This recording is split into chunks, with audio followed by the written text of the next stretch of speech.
Bonjour les amis, il est en pleine forme mon copain Jean-Luc Mélenchon. Alors vous allez me dire que je fais une fixette sur lui, que j'arrête pas de parler des insoumis et tout. Faut reconnaître que c'est des cadors pour faire la une de l'actualité.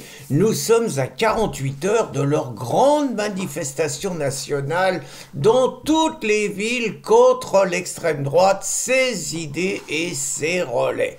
Et donc Jean-Luc, hier, il était en meeting à Brest, faut reconnaître, hein, des salles pleines.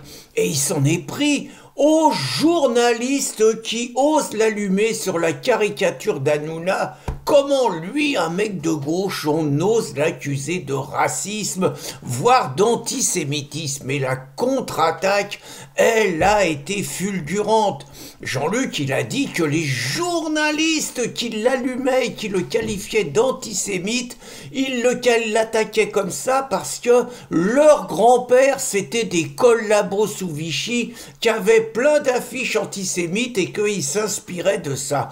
Colossale finesse, mon Jean-Luc. Et puis dans le même temps, la Manon Aubry, elle était à l'université de Lyon. Oh, les universités, le tapis rouge leur est déroulé aux insoumis. Ils sont en territoire conquis. Il n'y a que qu'on a le droit de parler, hein, parce que les autres, ils donneraient des mauvaises idées. Faut lutter contre l'extrême droite, ses idées. Donc, tout ce qui n'est pas Jean-Luc, c'est l'extrême droite. Mais ce qui est intéressant, c'est pas ce que Jean-Luc il dit quand il est en meeting, quand il y a des caméras et tout. Ce qui est intéressant, c'est ce qu'il dit quand il est en conclave, simplement avec ses copains insoumis. Et c'était le cas le 14 mars dernier, il y a quelques jours, à l'Assemblée nationale. Alors là, il en sort une bonne quand même, le Jean-Luc. Hein. Donc, il est devant ses fidèles, devant ses disciples.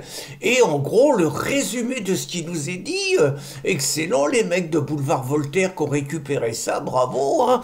Donc, ce qui nous dit Jean-Luc, en gros, le résumé, hein, c'est que l'avenir de la planète, c'est l'Afrique. L'Afrique, ils se sont mis ensemble pour aller dans l'espace.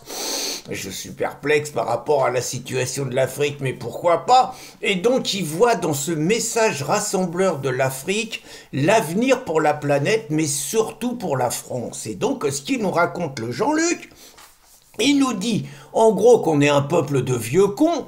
Il dit que lui, c'est un vieux et que c'est pas possible qu'un pays qui est fait que de petits vieux, ça puisse avoir de l'avenir. Et donc, c'est QFD. L'avenir de la France, c'est les jeunes Africains pour lesquels il se bat, pour lesquels ces militants nous ont bloqué le théâtre Gaieté Lyrique, qui est de toute façon tenu par des gauchos pendant 4 mois, qu'ils ont insulté naturellement les flics, les CRS, qui sont venus les déloger simplement au bout de 4 mois, que finalement ils ont montré à travers cette manifestation toute la haine d'eux-mêmes qu'ils avaient, quoi, parce que c'est très clair que vous les voyez, ils ont honte d'être blancs, ces petits gars, quoi, ils se haïssent, alors qu'ils se haïssent c'est pas grave, mais qu'ils nous haïssent c'est un peu plus embêtant.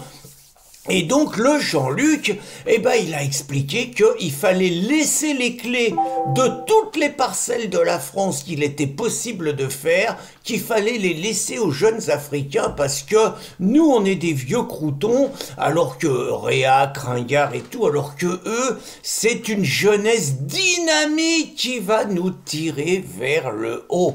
Alors c'est quand même le même Jean-Luc Mélenchon qui niait le grand remplacement et qui nous expliquait que le grand remplacement c'était un fantasme d'extrême droite.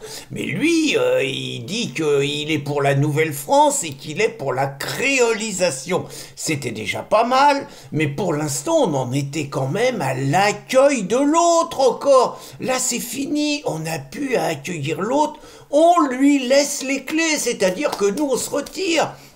Vous savez, c'est un petit peu la dernière scène du livre Le Camp des Saints de Jean Raspail. Vous avez les petits papis, il y a les nouveaux venus qui arrivent, et vous avez les petits papis, ils leur laissent l'appart, ils disent il y a de la place, nous on n'a pas besoin de ça, puis ils vont s'installer au grenier dans une petite chambre. C'est un peu ça ce qu'il nous propose le Rachid Méluche quand même. Et c'est quand même le même également qui nous expliquait, le même quand il a quitté quitter le Maroc pour arriver en France. Il dit pas que ses parents se sont fait foutre dehors, mais c'est quand même un peu ça. C'est le même qui nous racontait qu'au Maroc, il avait affaire qu'à des mecs super évolués, des bacs plus 25, alors qu'en France, il a rencontré des paysans alcooliques, analphabètes, méchants, violents et qui en plus parlaient pas arabe. Non mais vous vous rendez compte? Et c'est le même Jean-Luc Mélenchon qui, à Brest hier, nous raconte qu'il est franco-maghrébin. C'est quand même énorme. Il est franco-maghrébin parce qu'il est né au Maroc. Mais alors ça voulait dire que Giscard, qui était né à Coblence, il était franco-allemand. Vous voyez, c'est quand même révélateur. C'est-à-dire que Mélenchon a des parents français. Bah ouais, il a des parents blancs. Il n'a pas des parents maghrébins. C'est pas un franco-maghrébin. Mais quelque part, il a un petit peu honte, justement, de pas être maghrébin. De pas avoir de sang arabe. Donc il en est à nous les franco-maghrébins. Enfin, je veux pas dire que c'est pathologique, mais un peu, quoi. C'est quand même le même qui nous disait qu'il pouvait pas vivre au milieu des blonds aux yeux bleus, mais qui va pas vivre à Saint-Denis quand même.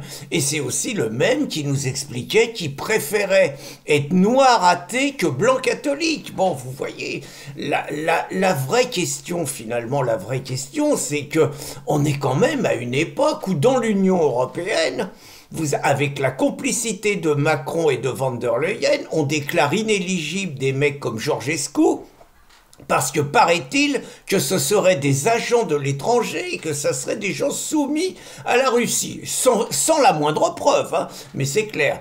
Et nous, en France, la vraie question, c'est est-ce qu'on va continuer, la France, à tolérer longtemps un traître, parce que ça s'appelle comme ça quand même, un agent de l'étranger, parce que ça s'appelle quand même comme ça, un agent de l'islam, un soumis à l'islam, qui milite quotidiennement et qui fascise une jeunesse qui l'endoctrine, qui la pousse à la haine contre nous, tout simplement parce qu'il déteste la France, un pays qui l'a accueilli quand il avait 10 ans, et qu'on a l'impression que de plus en plus ouvertement, son objectif est de détruire la France. Question, est-ce que la France, on peut continuer à tolérer de se faire mettre en danger, de nous voir menacés par un espèce de fanatique de plus en plus dangereux qui doit être considéré comme l'ennemi numéro 1 du pays, au même titre que Macron?